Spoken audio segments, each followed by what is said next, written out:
This conference will now be recorded. आयुर्वेदीय एवं Ayurveda teachers association आयोजित इस आयुर्वेदीय अभ्यासमाला में आप सभी का मैं स्वागत करता हूं। आज के आपके अपने वक्ता है डॉक्टर पुष्कर शरद पोंक्षे सर। मैं सर का हार्दिक स्वागत करता हूं इस व्याख्यान सत्र में। सर जी का मैं अंशतः परिचय आप सबको करवाता हूं। सर पोस्ट ग्रेजुएट है विधि सिद्धांत एंड दर्शन में। सर जी ने पुणे से कॉलेज ऑफ आयुर्वेद भारतीय विद्यापीठ से किया है। ग्रेजुएशन सर का बीएसडीटी आयुर्वेद कॉलेज वाघोली से है। स्पेशली सर के जो की इंटरेस्टेड पॉइंट्स है वो रिसर्च वर्क है, specially comprehensive literary study of उपमान प्रमाण used in Charak Samhita. He has also written many research papers. He had done diploma in yoga and ayurveda from Tilak Maharashtra University, and he is well known renowned practitioner in Pune city, especially traditional diagnostic methods like nadi parikshan, panchabhautik udar parikshan, and he is successfully treating many cases of infective, degenerative, metabolic and autoimmune disorders with the specially Shamana Chikitsa. So I would like to request Dr. Pushkar sir to start his delivery. Thank you. धन्यवाद Chaudhary sir. पहले तो मैं यहाँ उपस्थित और सब वैद्यों और विद्यार्थियों का स्वागत करता हूँ, उनको नमस्कार करता हूँ और आयुर्वेदीय तथा आयुर्वेदीय टीचर्स एसोसिएशन का इस उपक्रम के लिए अभिनंदन भी करता हूँ और धन्यवाद भी देता हूँ। तो आज का हमारा जो लेक्चर है, टॉपिक है, वो है रस चिकित्सा और काष्ठ औषधि चिकित्सा। तो इनका हम सैद्धांतिक दृष्टिकोण से अध्ययन करेंगे आज।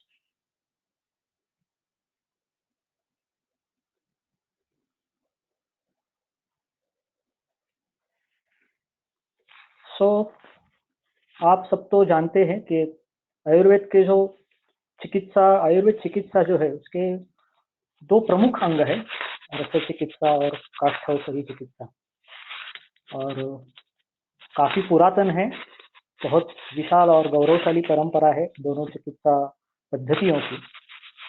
और इनकी गौरवशाली और महानता के कारण उनका काफी बाहर के देशों में, भाषाओं में उन ग्रंथों का भाषांतरण भी हुआ है। तो ये जो आज हम डिस्कस करेंगे उसका जो प्रमुख कारण ये है कि काष्ठौषधि शब्द यूज होने का इस लेक्चर में प्रमुख कारण मैं आपको बताता हूँ। तो काष्ठौषधि यह ग्रंथों, संहिता ग्रंथों में भी इस्तेमाल होते हैं, यूज होते हैं, और रस ग्रंथों में भी यूज होते हैं। उसी प्रकार संहिता ग्रंथों में केवल काष्ठौषधि ही यूज होते हैं ऐसा नहीं है। संहिता ग्रंथों में भी खनिज द्रव्य, धातुज द्रव्य इस्तेमाल किए जाते हैं, उपयोग में होते हैं। लेकिन संहिता ग्रंथों में वनौषधि द्रव्यों का ज्यादा उपयोग किया गया है, इसलिए उनको काष्ठौषधि चिकित्सा पद्धति भी बोला जाता है। और वनौषधियों का जितना तत्व जानने के लिए, मतलब नियम और जो रसवीर्य विपाक आदि जो तत्व निर्धारित किए गए हैं वो सिर्फ आपको आयुर्वेद में ही दिखाई देते हैं।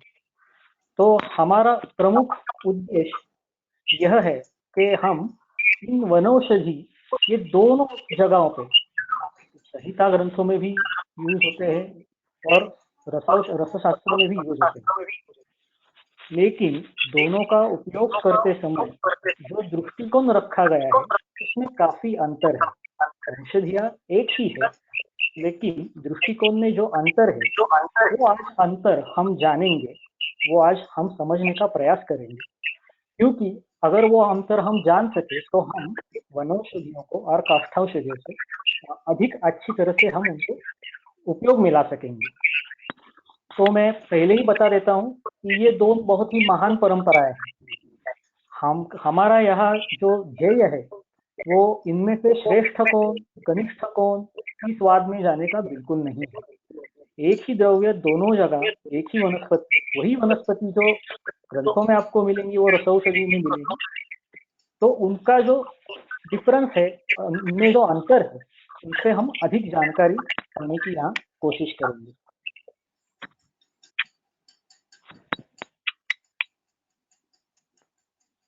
तो आयुर्वेद में, संहिता ग्रंथों में या सभी में सर्वमिदं पांचभौतिकम, ये जो सभी सृष्टि के जो द्रव्य है वो पांचभौतिक बतलाए गए। पृथ्वी, आप, तेज, वायु, आकाश, इनके कमी और आधिक्य से, न्यूनाधिक्य से वो तैयार हो जाते हैं। हमारा जो शरीर है वो पंचमहाभूत और चेतना धातु इनसे बना है, और इसीलिए सभी जो द्रव्य है, पांचभौतिक द्रव्य, वो औषधि रूप से भी हम इस्तेमाल कर सकते हैं, जिसमें आप वनस्पति भी यूज कर सकते हो, खनिज द्रव्य भी यूज कर सकते हो, और प्राणी द्रव्य भी यूज कर सकते हो। आयुर्वेद ने तो जब किसी ने बताया भी नहीं था कि वनौषधियों को या पेड़ पौधों को इंद्रिय रहते हैं, तो उनको इंद्रिय कैसे रहते हैं, ये चक्रपाणी टीका में आपको देखने को मिल सकता है। उन्होंने ये तो उदाहरण बताया है कि वनौषधियों में इंद्रिय कैसे रह सकते हैं। तो यहाँ पे हम देखेंगे कि जो द्रव्य है उनका पांचभौतिक संगठन रहता है वो न्यून अधिक रहता है, लेकिन उसमें जो भी ज्यादा रहते हैं उनके हिसाब से उनको बुलाया जाता है, उनको बोला जाता है। मतलब सब द्रव्य पांचभौतिक है, लेकिन कुछ द्रव्य पार्थिव क्यों बोले जाते हैं? तो पार्थिव द्रव्यों में जो गुरुता, कठिनता है, तो इन गुणों के कारण उनको पार्थिव बहुल, ये पार्थिव बहुल बोले जाते हैं, और ये गुण हम अनुमान से ही जानते हैं। तो जब हम इन द्रव्यों को हम जब जिह्वा पे ऊपर रखते हैं, तो जिह्वा में रखने के बाद, जिह्वा के ऊपर हम जब रखते हैं, तो जो संवेदना उत्पन्न होती है उनको रस बोला गया है, और जो संवेदना उसके थोड़े पश्चात उत्पन्न होती है उसे हम अनुरस कहते हैं। तो ये सभी द्रव्यों का अनुष्ठान जो है वो पार्थिव बताया गया है, और उनकी योनि जल बताई है। योनि जल बताई है, मतलब जो संगठन द्रव्यों को आता है तो वो जल का गुण है, संगठन करना। अब किस रस में किस महाभूत का आधिक्य है, इसके बारे में काफी मतमतांतर ग्रंथकर्ताओं में है। ये मतमतांतर क्यों है ये हम बाद में जानेंगे, लेकिन आप ये यहाँ पे नोट कर लीजिएगा कि इसमें काफी मतमतांतर है। तो आप महाभूत अधिक्य से मधुर रस चरक ने बताया है। वाग्भट, आचार्य वाग्भट बोलते हैं कि आप मधुर रस ये पृथ्वी और जल महाभूत अधिक्य से है। आचार्य वाग्भट और चरक कहते हैं कि अम्ल रस पृथ्वी और तेज प्रधान है, तो सुश्रुत बोलते हैं अम्ल रस जल और तेज प्रधान है। आचार्य वाग्भट और सुश्रुत चरक का मत ऐसा है कि लवण रस जल तेज प्रधान है, तो सुश्रुत बोलते नहीं, वो पृथ्वी तेज प्रधान है। तो इनके बारे में काफी मतमतांतर है, लेकिन सभी आचार्यों ने इन द्रव्यों का सेवन करने के पश्चात क्या परिणाम होते हैं, दोषों के ऊपर क्या परिणाम होते हैं, धातुओं के ऊपर क्या परिणाम होते हैं, इनका वर्णन किया है। हम उदाहरण रूप से यहाँ पे अम्ल रस का देखेंगे। तो ये जो है अम्लो अग्निदीप्ति जो आप पढ़ सकते हैं, इसके ऊपर वाग्भट का श्लोक है। ये कार्य कैसे, कार्य ये जो दिए है कि उष्ण वीर्य हिमस प्रीणन स्वेदन कफ, ये सब जो कार्य है कुर्यात शैथिल्यम किमिरम, ये कैसे जाने जाते हैं? तब अभी आपको उसे के ही नीचे अम्ल वर्ग की वनस्पतियां या द्रव्य है, अम्लो धात्री फला अम्लिका मातुलिंगा अम्ल वेतसम, ये अगर आप अम्ल रस के द्रव्य सेवन करते हो तो उसके पश्चात शरीर के ऊपर क्या क्या कार्य दिखते हैं उनका यहाँ पे लिस्ट बनाया जैसा किया हुआ है। सभी अम्ल रस वाले द्रव्यों में ये कार्य दिखेंगे क्या? नहीं, सब द्रव्य यह नहीं दिखाएंगे। तो जितने भी अम्ल द्रव्य उसमें से कुछ कफ पित्त मूढ़ वातानुलोमन करेंगे, कुछ प्रीणन करेंगे, कुछ हिमस्पर्शी रहेंगे, कुछ उष्ण वीर्य रहेंगे। तो यहाँ पे हम जब ये कहते हैं कि ये कार्य आम्ल रस का है, तो हमें समझना है कि ये आम्ल रस का कार्य नहीं है। आम्ल रस जिस द्रव्य का है उस द्रव्य का कार्य है। रस ये है गुण है। रूप रस गंध स्पर्श संख्या परिमाण हमने इसमें बताया है। तो रस ये है गुण है, और गुण के ऊपर गुण नहीं रहता, तो गुण द्रव्यों का है। तो जितने भी आम्ल रसात्मक द्रव्य है उनके ये गुण हो सकते हैं, और उनके जो अति सेवन से जो भी दोषों का संबंध है वो भी बतलाया है। और इसी प्रकार छह रस जो है मधुर, आम्ल, लवण, कटु, तिक्त, कषाय, इनके पांचभौतिक संघटन आचार्यों ने वर्णन किया है। अभी द्रव्यों का सेवन करने के पश्चात जब जाठराग्नि द्वारा पचन होता है, तब पचन होने के बाद उनका जो अधोवात, मूत्र, पुरीश, शुक्रादि धातु और वात दोष, इनके ऊपर जो कार्य होता है उसके अनुसार उसका विपाक बतलाया जाता है। तो विपाक ये दर्शनेन्द्रिय ग्राह्य नहीं है। विपाक यह अनुमान द्वारा जानने वाली वस्तु है। और जिस रस के, अभी हमने जो अम्ल रस के देखे हैं, रस के जो कार्य जिस विपाक से मिलते जुलते हैं उसको उस रस का नाम दिया जाता है। उदाहरणार्थ हम देखेंगे कि मधुर रस स्निग्ध, मधुर रसात्मक जो द्रव्य है वो स्निग्ध है, और उनका जो विपाक है वो श्रुष्टमल करने वाला, मूत्रकारक, शुक्रवर्धक ऐसा बताया गया है। तो इसलिए मधुर रस का विपाक मधुर ऐसा बताया गया है।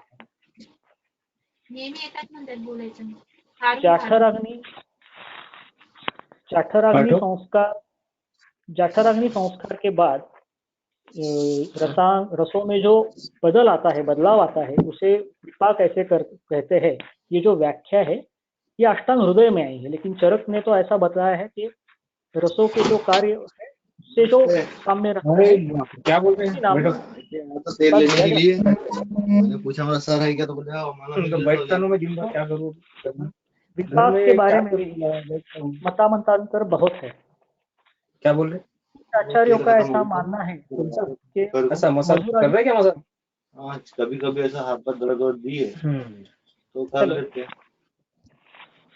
कुछ आचार्यों का ऐसा मानना है कि मधुर आदि 6 रसों के 6 विपाक होते हैं।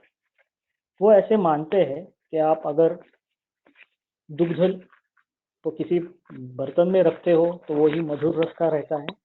आप अगर उसको गर्म भी करोगे तो ही वो मधुर रस का रहेगा, और वो ठंडा होने के बाद मधुर ही रहेगा। इसलिए उसी प्रकार आप जो रस सेवन करोगे उसका जाठराग्नि के बाद भी उसका परिणमन बाकी के रसों में, दूसरे रसों में न होकर वो वही रस का रहेगा। ऐसा एक मत है।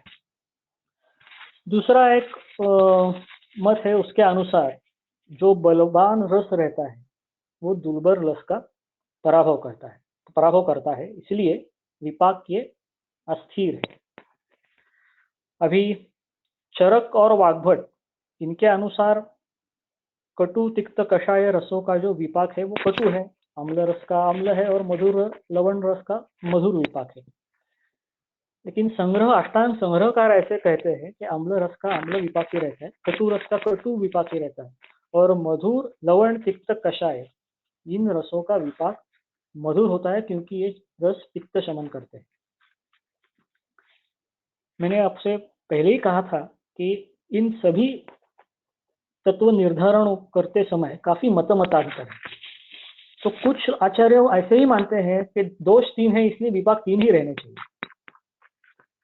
सुश्रुत आचार्य का मत ऐसा है कि जब हम द्रव्यों का सेवन करते हैं तब जब पचन होते समय जिन द्रव्यों में पार्थिव और जल महाभूत आधिक्य रहेगा उनका मधुर तथा गुरु विपाक मान लिया जाए, और जिन द्रव्यों में आकाश, वायु या तेज महाभूत आधिक्य मिलेगा पचन होते समय उनका कटु तथा लघु विपाक माना जाए, क्योंकि ये महाभूत लघु गुण से युक्त है। वो रस के अनुसार विपाक ऐसी भूमिका आचार्य सुश्रुत नहीं लेते।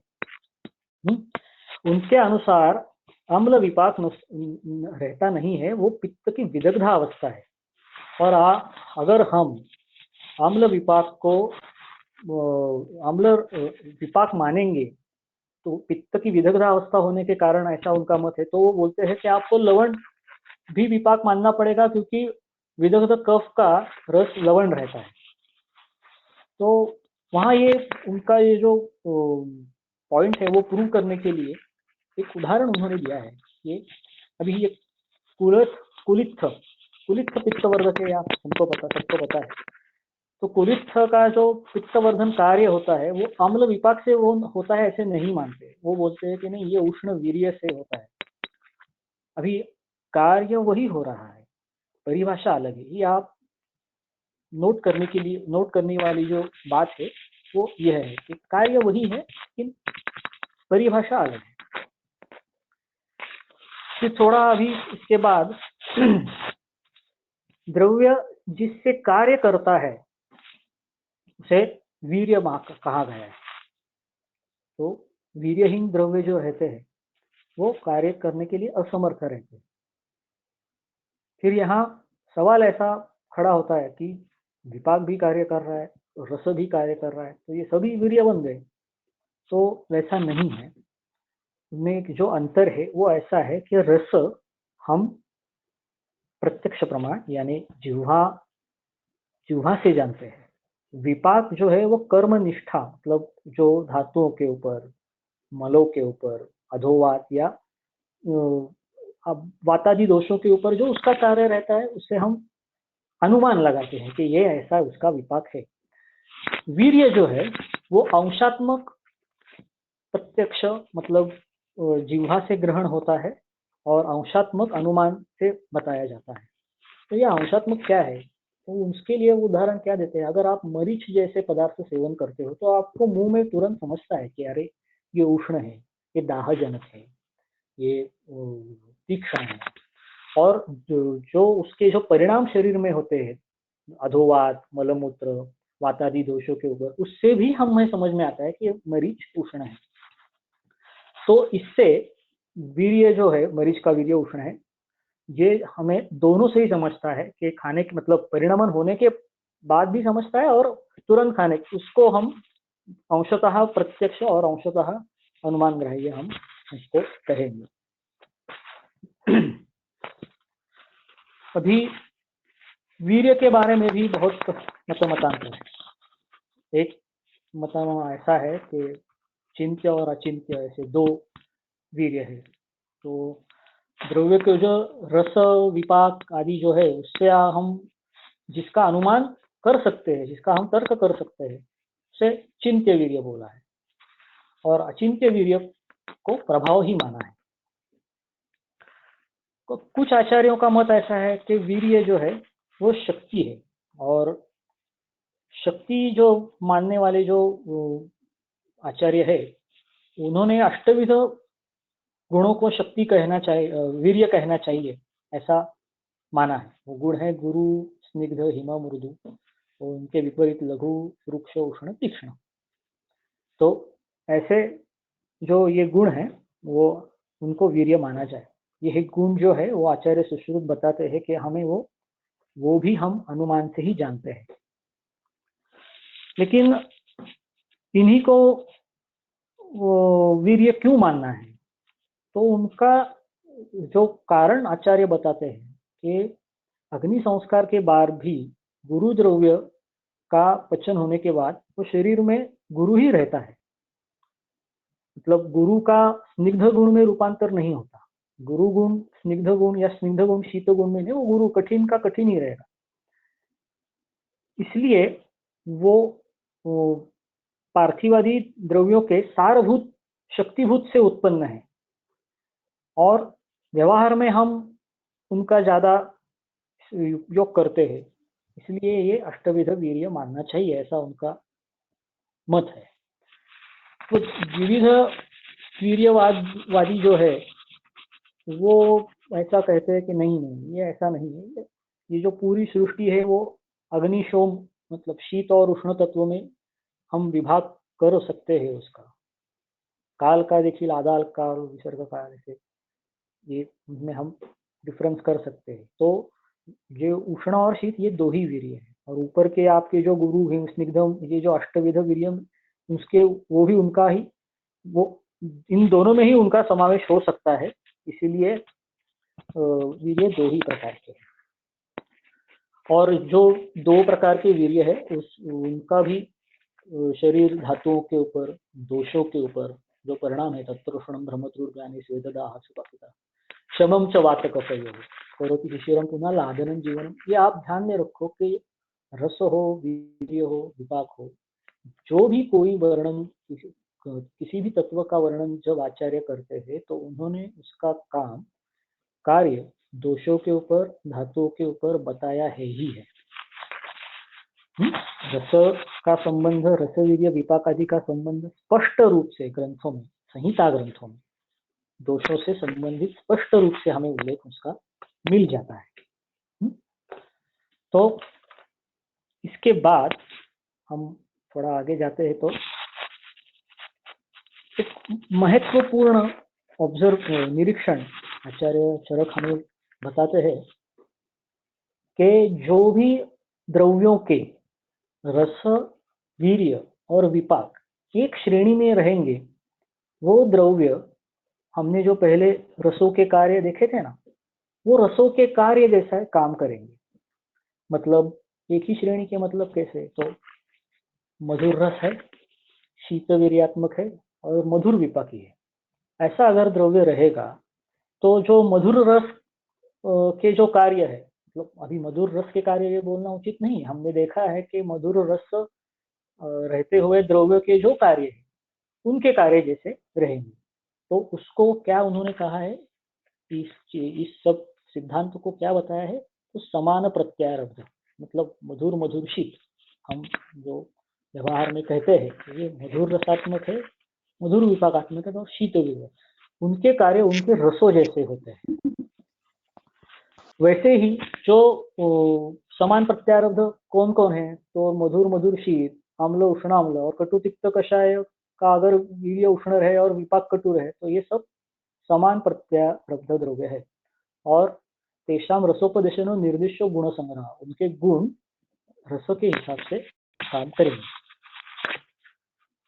तो कुछ ऐसे द्रव्य है जिनका रस वीर्य विपाक एक श्रेणी में नहीं बैठता, तो मधुर रस है लेकिन उष्ण वीर्य है, क्या करें। तो उनका जो स्पष्टीकरण आचार्य वाग्भट देते हैं, तो वो बोलते हैं ये विचित्र प्रत्यारब्ध द्रव्य है। विचित्र प्रत्यारब्ध मतलब क्या, तो हम रसों का जो ज्ञान होने के लिए, रसों की उत्पत्ति होने के लिए जो महाभूत है, उदाहरण ये हम देते हैं कि मधुर रस की उत्पत्ति के लिए मधुर और जल, ये दो महाभूत कारण हैं। तो रसों के उत्पन्न करने वाले जो महाभूत है और द्रव्यों को उसी द्रव्य को उत्पन्न करने वाले जो महाभूत है, उनमें अगर अंतर रहे, वो अगर सेम नहीं रहे, तो यह ऐसा होता है। इसीलिए उसको विचित्र प्रत्यारब्ध कहा गया है। इसका हम अगर आप स्वादुर गुरुश्च गौधूम वातचित वातकृत यवः, ऐसा उसका उदाहरण एक वात, This conference will now be वीर्य, recorded. विपाक, ये एक जैसे होते हुए भी द्रव्य एक ऐसा काम करता है, ऐसा विशेष कर्म दिखाता है जिस कर्म की हम कल्पना नहीं कर सकते। उस कार्य को, उस तत्व को द्रव्य का प्रभाव माना गया है। रसवीर्य विपाकानां सामान्यं यत्र लक्ष्यते विशेष कर्मादि प्रभाव तस्य स्मृति। तो रसवीर्य विपाक अगर चार द्रव्य हम लेते हैं उदाहरण के लिए, गोक्षु मधुर मधुर शीत है, सारीवा मधुर मधुर शीत, बला मधुर मधुर शीत, मधुर रस, मधुर विपाक, और वीर्य भी शीत, और ज्येष्ठ मध, ये भी मधुर शीत, मधुर रसात्मक, शीत वीर्यात्मक और मधुर विपाकी।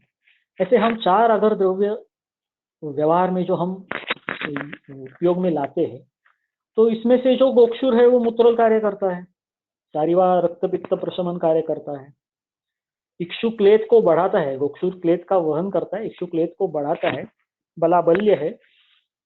तो ज्येष्ठम जीवन्य केश्य कंठ्य, तो रस वीर्य विपाक यह समान रहते हुए भी द्रव्य विशिष्ट कार्य करता है जिसका हम रस वीर्य विपाक आदि से अनुमान नहीं लगा सकते। ये यहाँ पे ध्यान देने, नोट करने की बात है। हमने पहले क्या कहा था कि समान प्रत्यारब्ध द्रव्यों में कैसा होता है कि अगर एक ही श्रेणी के रहेंगे तो हम उसका कुछ कार्य अनुमान कर सकते हैं, किसके हिसाब से, वो तो रसों के जैसा कार्य करेंगे। लेकिन जो द्रव्य, बहुत सारे द्रव्य, जो द्रव्य ऐसे नहीं, बहुत सारे द्रव्य ऐसे हैं कि उनका रस वीर्य विपाक समान होते हुए भी वो ऐसे कार्य करते हैं कि जिसका हम स्पष्टीकरण नहीं दे सकते। और वही द्रव्य हम व्यवहार में ज्यादा, जो रोगघाता द्रव्यों की जो बतलाई है, श्विक्रघ्न, कुष्ठघ्न, विषनाशक, या उनके और कुछ विशेष कार्य बतलाए हैं, मेध्य, तो इनका सबका जो स्पष्टीकरण है ना, वो हमें प्रभाव से ही देना पड़ता है, क्योंकि उनके रस वीर्य विपाक जैसे बहुत सारे द्रव्य रहते हुए भी सब द्रव्य मेध्य कार्य नहीं कर सकते, सब द्रव्य वाजिकर कार्य नहीं कर सकते। तो इसका स्पष्टीकरण हमें प्रभाव से ही देना पड़ता है। तो इसमें भी मतमतांतर है। मतमतांतर मतलब सुश्रुत आचार्य बोलते हैं कि प्रभाव नहीं, वो द्रव्य का स्वभाव, वो द्रव्य ही है, द्रव्य का स्वभाव ही ऐसा उन्होंने शब्द इस्तेमाल किया है, उपयोग में लाया है। यहाँ पे हम नोट करने वाली बात ऐसी है कि ये जो वाजिकर और अधोभाग शोधन, ऊर्ध्वभाग शोधन, विषनाशन, ये जो प्रभाव के कार्य जो बताए हैं, वो सुश्रुत कहते हैं कि नहीं, ये प्रभाव से नहीं होते, ये वीर्य से होता है। तो यहाँ पे भी परिभाषा का भेद है, कार्य वही हो रहा है, परिभाषा का भेद है, तो ये हम नोट करना चाहिए। तो ये चारों भी जो है, रस वीर्य विपाक और प्रभाव, प्रभाव का द्रव्य, प्रभाव तो द्रव्य का ही है, ये द्रव्याश्रित रहने के कारण द्रव्य सबसे श्रेष्ठ है और ये द्रव्यों के है। तो हम वापस जरा रिवाइज करेंगे कि अष्टांग हृदय में जो श्लोक आया है, ये जो रसों के जो गुणों कर्म वर्णन है, वो रस के नहीं, वीर्य के नहीं, विपाक के नहीं, वो उस द्रव्य के है। वो रस और वो वीर्य विपाक और वो गुण, उनका साहचर्य रहता है, दे को एग्जिस्ट इन सेम द्रव्य। तो इसलिए उसका आरोप रसों के ऊपर होता है, और वो हम अभी इतना इस्तेमाल करते हैं वो प्रयोग, शब्द प्रयोग की, रसों के गुण, रसों के कार्य। तो इसमें ध्यान देने वाली बात यह है कि ये रसों के नहीं, ये उन द्रव्यों के हैं। उसके बाद आचार्य वाग्भट और एक महत्वपूर्ण सिद्धांत ऐसा बतलाते हैं, हम जरा पीछे का स्लाइड ओपन करेंगे। तस्मात् नैक रसम द्रव्यम भूत संघात संभवात् सर्वमिदं पांच भौतिक है। ये मान भी लिया जाए कि 2 या 3 महाभूत उसमें अधिक्य है, फिर भी ऐसा कोई भी द्रव्य नहीं जो सिर्फ एक रसात्मक है, उसमें 2 रस रहने ही वाले हैं, एक से ज्यादा रस रहने वाले हैं, क्योंकि महाभूत सब पंच महाभूतात्मक है। इतना ही नहीं, वो आगे जाके बताते हैं कि नैक दोषस्ततो रोगा, एक दोषात्मक फिर रोग भी नहीं रहेगा, क्योंकि क्यों, इसका कारण हम अभी आगे जाके देखने वाला है कि एक दोषात्मक रोग क्यों नहीं हो सकता। तो इसलिए वातज, हम जो व्यवहार में बोलते हैं कि नहीं ये वातज व्याधि है, इसके ऊपर वात शमन चिकित्सा से इसका शमन होता है, तो ये थोड़ा अपूर्ण है, इसका इतना ही हमें इससे समझना है। तो ऐसा क्यों होता है, क्योंकि जो द्रव्य है, दोषों का हमने जो पांच महाभौतिक एनालिसिस अगर आप करते हो, तो दो दोषों में एक तो महाभूत बहुत बार सेम आपको मिल जाता है पांचभौतिक एनालिसिस में, इसलिए एक रसात्मक द्रव्य नहीं रह सकता, एक दोषात्मक व्याधि नहीं हो सकती। ये बहुत इंपॉर्टेंट है। हमें ऐसा लगता है कि यहाँ ठीक है, हम इसको ऐसा छोड़ देते, लेकिन ऐसा नहीं है। क्यों नहीं है हम आगे देखेंगे।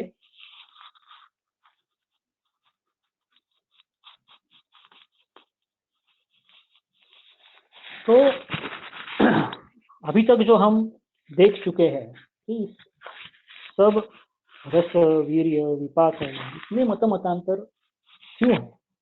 तो हम जरा सिद्धांत जो रहता है कि जो परीक्षकों ने बहुविध परीक्षा से जो डिसाइड एस्टेब्लिश किया रहता है कि हाँ हाँ हम इसकी परीक्षा कर चुके हैं, ये सिद्धांत है, इसके कुछ प्रकार है। तो उसका जो सर्वतंत्र सिद्धांत जो है वो हम जरा जानेंगे। तो उसमें कैसा है सर्वतंत्र में कि वो सभी तंत्रों में, जो सुश्रुत रहे, वाग्भट रहे, चलक रहे, कोई भी ग्रंथ रहे, उनका क्या है वो मान्य करते हैं। उसे कहा गया है सर्वतंत्र सिद्धांत। उसमें क्या है व्याधियां भी रहती है और उनके सिद्धि उपाय भी रहते हैं। संति निदानानि संति व्याधिया, उनका निदान भी रहता है, हेतु रहती है, व्याधि रहती है और उनका सिद्धि उपाय। ये सर्वतंत्र मतलब जो त्रिस्कंध आयुर्वेद है, हेतु औषध, हेतु लिंग औषध, ये सर्वतंत्र मतलब सब लोग मानते हैं कि हाँ रोगों के कारण है, रोग है और उनके उपाय है, ये सर्वतंत्र। प्रतितंत्र सिद्धांत तस्मिन् तस्मिन् तंत्रे तत्त प्रसिद्ध भी। ये जो प्रतितंत्र सिद्धांत है यह हमें रस, जो हमने पहला श्लोक देखा है, आप अगर आपको ध्यान में है,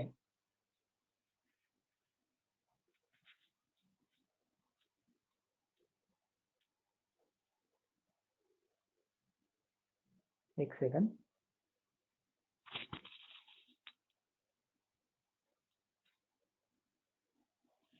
हाँ,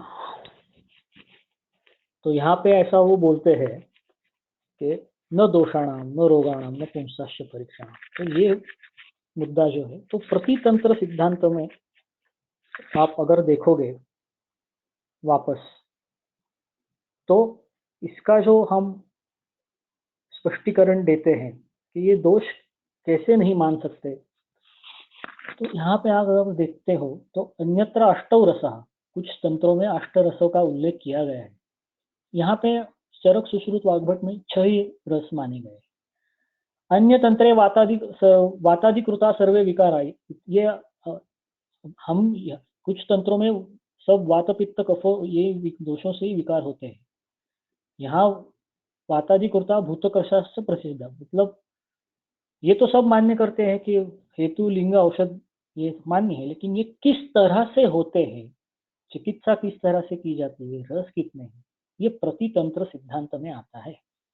तो ये प्रतितंत्र सिद्धांत में आने के कारण इसलिए इसमें मत मतांतर बहुत है। और अब ये स्लाइड में आप सिर्फ नोट कर लो, या अभ्युपगम सिद्धांत नाम जो ये लिखा है, तो इसका अभ्युपगम्य इसका अर्थ यह है, ये सिर्फ आप नोट कर लीजिए कि इट्स स्टिल इवॉल्विंग। जो सिद्धांत है वो अभी उसमें कुछ प्रूव नहीं हो सका है, वो प्रूव होना बाकी है। तो ये आप नोट कर लीजिए। तो अभी आप संहिता ग्रंथों में का पूरा अगर अवलोकन करते हो तो आपको ये दिखाई देता है कि दोषों का तो एक जो स्वरूप है वो गुणात्मक माना है। तत्र वृक्षो लघु शीत खरस सूक्ष्म चलवनी, पित्त का जो गुण है, तो ये जो है कफ के गुण है, तो उनका ये जो रस वीर्य विपाक है उनसे एकदम स्पष्ट संबंध आपको संहिता ग्रंथों में दिखेगा। जो हमने अभी सुश्रुत जो आचार्य बोले हैं कि ये अनुमान द्वारा हम जानते हैं, तो इतना स्पष्ट संबंध है कि वातादि दोषों की क्षय, वृद्धि, शमन, कोपन, संचय, प्रकोप, प्रशम, ये जो अवस्थाएं हैं, ये सब इन गुणों के कारण, दोषों के रसों के कारण, विपाकों के कारण ही हमें माना जाता है, मानना पड़ता है और मान लिया है।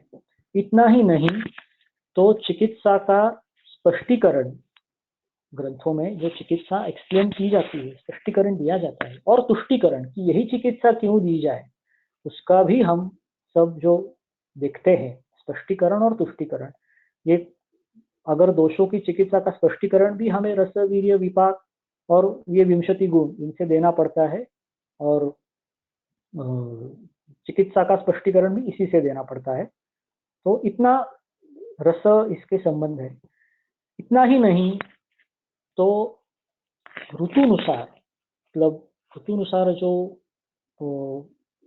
चय प्रकोप प्रशम होता है उसमें भी ये हमें इनका संबंध लघु वृक्ष औषधि भी समीरण है, तद्विदेव, मतलब शिशिरादि धातुओं में कफ का संचय होना, उसका वसंत ऋतु में प्रकोप होना, या अम्ल विपाक से पूरी सृष्टि का पानी जो है वो अम्ल विपाकी, जैसे उसका औषधि धान्य ये सब उसका विपाक वर्षा ऋतु में अम्ल विपाकी हो जाता है, इसलिए पित्त का संचय होता है क्योंकि तब काल का शैत्य रहता है।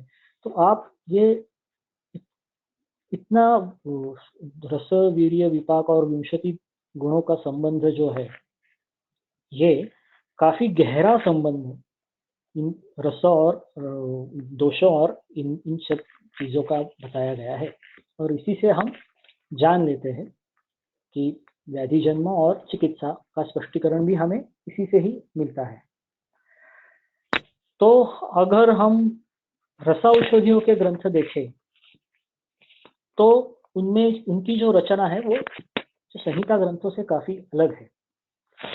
उनमें सामान्यतः 2 खंड मिलते हैं। पहले खंड में तो पारद का वर्णन आता है, पारद कैसा ग्राह्य है, पारद की महानता बताई है, फिर रसशाला निर्माण, मान, परिभाषा, यंत्र, पूट,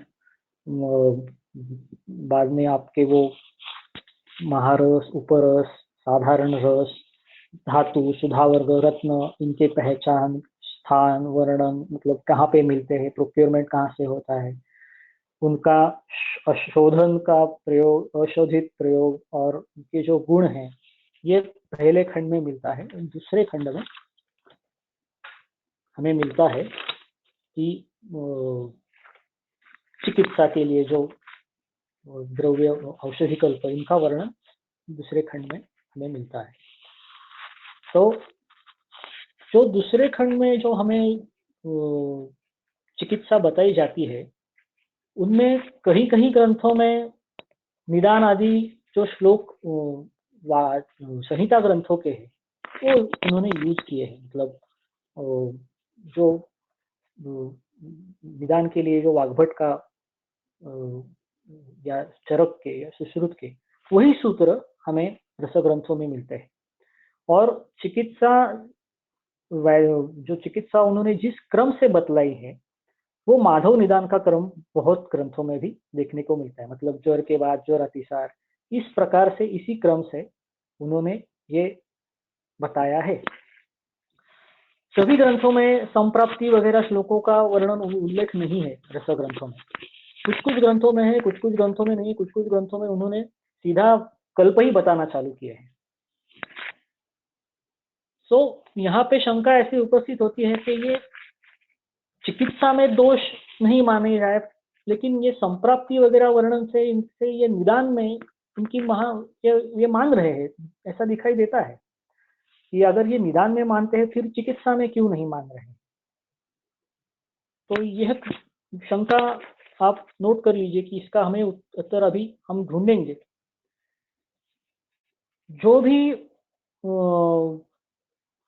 औषधि कल्प भस्म हो, कुपीपक्व हो या पोट्टली हो, आपके कोई भी जो शोधन हो, मारण हो, इनमें सभी जगहों पे वनौषधियों का उपयोग बहुत मिलता है। मैंने पहले ही कहा था कि हम वनौषधियों का अध्ययन इससे करने वाले हैं।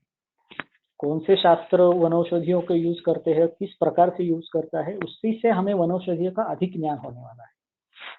तो सब जगहों पे इन्होंने तो वनौषधियों का भरपूर उपयोग किया है, इनके क्वाथ का, चूर्ण का, रसों का। इतना ही नहीं तो भस्म में सर्वश्रेष्ठ है पारद मारिद भस्म, उसके बाद आता है मूली ही मध्यमम प्राहु। अभी मूली ही उत्तम है क्योंकि पारद भस्म लाखों करोड़ों लोगों में कोई एक बना सकता है। इसलिए उत्तम भस्म मूली भी है अभी के कारण, अभी के कार्यकाल में जो साध्य है। लेकिन अगर आप सब इन द्रव्यों का अगर आप देखें, मतलब जो भी द्रव्य उन्होंने शोधन, अशुद्ध या मृत मारण किए हुए भस्म वगैरह, इनका अगर आप श्लोक देखें तो उसमें आप एक बात ध्यान से आपको समझ में आएंगी कि जिस प्रकार रस, वीर्य, विपाक आदि का वर्णन संहिता ग्रंथों में मिलता है, उतना डिटेल, उतना स्पष्ट, उतना सूक्ष्म वर्णन रस ग्रंथों में हमें नहीं मिलता। अब ऐसा है, अगर आप पूरा ग्रंथ की रचना कल्प बनाने के हिसाब से अगर कर रहे हो, मतलब औषधि कल्पों के हिसाब से अगर कर रहे हो, तो इसमें ज्यादा मिलना चाहिए कि भाई इसके गुण क्या है, इसका वीर्य क्या है, इसका विपाक क्या है। लेकिन नहीं, ऐसा इतना नहीं मिलता जितना मिलना जरूरी था रस ग्रंथों में। रस, वीर्य, विपाक आदि का वर्णन इतना नहीं मिल रहा। या हम अभ्रक भस्म का अभी आप मृता अभ्रक भस्म के गुणों कर्म का ये दिख रहे हैं, श्लोक दिख रहे हैं। तो अभ्रम कषायम मधुरम सुशीतम आयुकरम, त्रिदोष, त्रिदोष एकदम वो त्रिदोष पे जाता है ये जो है। तो ये जो वर्णन है जिसका रस से मेल नहीं खाता है, ये थोड़ा प्रभाव में ही जाता है। तो इसका कारण, एक तो कारण ऐसा है कि एक भस्म या एक कल्प में काफी सारी वनौषधियां इस्तेमाल होती है, उसके ऊपर भावना दी जाती है, उनका अग्नि संस्कार होता है। तो उनका रस, वीर्य, विपाक आदि का जो क्या क्या बोलते हैं निर्णय करना, ये तक ना के बराबर है, पहली बात। दूसरी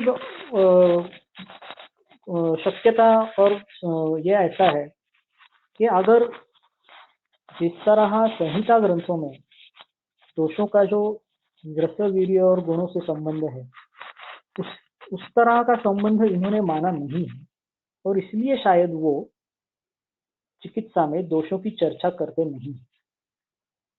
तो चिकित्सा निदान में उन्होंने दोष माने हैं, चिकित्सा में वो दोषों की चर्चा करते नहीं, ये तो ठीक है। लेकिन प्रश्न यह उठता है कि जो द्रव्य, जो वनौषधि द्रव्य संहिता ग्रंथों में है, वही तो उन्होंने सब यूज किए हैं शोधन, मारण आदि के कारण के लिए। इसलिए मैंने ये सब ये जो श्लोक है ये आयुर्वेद प्रकाश का है, और अभ्रक मारण में ये सब आया है। तो अभी प्रश्न यह उठता है कि एक ही द्रव्य एक जगह पे कार्य करने के लिए रस, वीर्य, विपाक आदि की अपेक्षा रखता है, और वो वही द्रव्य दूसरी पद्धति में किसकी भी अपेक्षा नहीं रखता। ये जो है ये बहुत ही शंका उत्पन्न करने वाला है कि ऐसा कैसे हो सकता है। लोग कहते हैं, मतलब ये तो सब मानते हैं, कहने का सवाल ही नहीं है, कि पारद जो है वो षड रसात्मक है। रसग्रंथों में ही वर्णन है, कुछ रसग्रंथ कहते हैं पारद षड रसात्मक है, कुछ कहते हैं नहीं वो अचिंत्य वीर्य, कुछ कहते हैं अरे वो शिव वीर्य, उसका आप ही रस, वीर्य, विपाक में आप उसका वर्णन देखो ही मत, वो काफी उसके पार है। उसके संयोग से जो शुरू होता है वो नया आरंभ है। आरंभ आप फर्स्ट ईयर में हमने पदार्थ विज्ञान में पढ़ा है, सविशेषम आरभते। सो उससे उत्पन्न वाले ये धातुओं से वनस्पति संयोग करने से जो उत्पन्न होता है, आप उसका विचार नहीं कर सकते। ये एक मत है जो बराबर है कि हाँ ये नया सब आरंभ है। और इसके जो हमारे संहिता ग्रंथों में भी इसका आपको उल्लेख मिलता है कि मुनि भी तत्र जानन्ति द्रव्य संयोगजम फलम, कि दो द्रव्य इकट्ठा आने के बाद क्या उससे बनेगा ये सिर्फ मुनि ही जानते हैं। ये हम सब मान्य करने के लिए तैयार है, लेकिन हमें सत्कार्यवाद भी सिखाया गया है। सत्कार्यवाद ऐसे कहता है कि आप भाई 2 नहीं 4 द्रव्य इकट्ठा करो, उनकी खुद की ये शक्ति होनी चाहिए। जो अंत में जो द्रव्य निर्माण होता है, 4 द्रव्यों से निर्मित होकर जो अंत का जो रिजल्ट रहता है, एंड प्रोडक्ट जो रहता है, वो एंड प्रोडक्ट बनाने की शक्ति इन द्रव्यों में भी होनी चाहिए। ये काफी बहुत इंपॉर्टेंट है। अगर इन जो शक्ति सिर्फ पारद में ही रहती तो मूली भी मध्यमम प्राहु और कुछ जरूरत ही नहीं है ना। बाकी वनौषधियों की जरूरत ही नहीं। ऐसा भी नहीं है कि कोई भी वनौषधि कहाँ पे भी यूज की है, नहीं नहीं, कुछ वही वनौषधियों का इस्तेमाल स्पेसिफिक है। मतलब वो अभ्रक मारण के लिए अभी इतनी बड़ी लिस्ट है, हर जगह पे लिस्ट इतनी बड़ी नहीं है, और कोई भी द्रव्य कहाँ पे भी आप नहीं यूज करते। इसका मतलब क्या है कि जितना भी रोल, जितना भी कार्य रसादि धातुओं का है, उसका भी उतना भी इसी का मतलब इतनी ही अंश का कार्य वनौषधियों का भी है। तो एक जगह पे हम जब बोलते हैं कि नहीं ये जो कार्य कर रही है वो रसवीर्य विपाक से है, और दूसरी जगह जो हम इस्तेमाल इधर करते हैं तो ये कोई अपेक्षा नहीं रखता। ये हम इसके बारे में आगे हम देखेंगे कि ये कैसा होता है। तो ये रसौषधि है, इसका आप अगर वर्णन देखते हो तो मधुर कषाय रस होते हुए जो कार्य बताए गए हैं वो इनसे मेल नहीं खाते, जैसे हम प्रभाव में देख चुके हैं। ये युक्तिकृत प्रभाव ऐसा हम एक बोल सकते हैं कि इतना अच्छी तरह से अल्पस्यापि महार्थत्वम प्रभुतस्यापि कल्म, ये आपने सब देखा है, आपको पता है कल्पस्थान में ये बताया गया है आचार्यों ने। ये सब ठीक है, लेकिन सवाल तो यही पैदा होता है फिर भी कि जो वनौषधियां एक शास्त्र में रसवीर्य विपाक और गुण से ही दोषों का निवारण करेंगी, और ऐसा जो कनेक्शन इस तरह है, उस वही वनौषधियां इसी चीज की अपेक्षा नहीं रखती, तो उनमें कुछ तो ऐसा तत्व रहना चाहिए कि जो इसकी अपेक्षा नहीं रखता हो। तो हम आगे देखेंगे। ये चिकित्सा सूत्र है। आप कोई भी द्रव्य यूज करो, आप वनौषधि यूज करो, भस्म यूज करो, कुछ भी करो, यह आपको करना है। या भी क्रिया भी जानते शरीरे धातु समा सा चिकित्सा विकरण कर्मद। ये तो चिकित्सा की व्याख्या सबको मंजूर है, आप कुछ भी करो।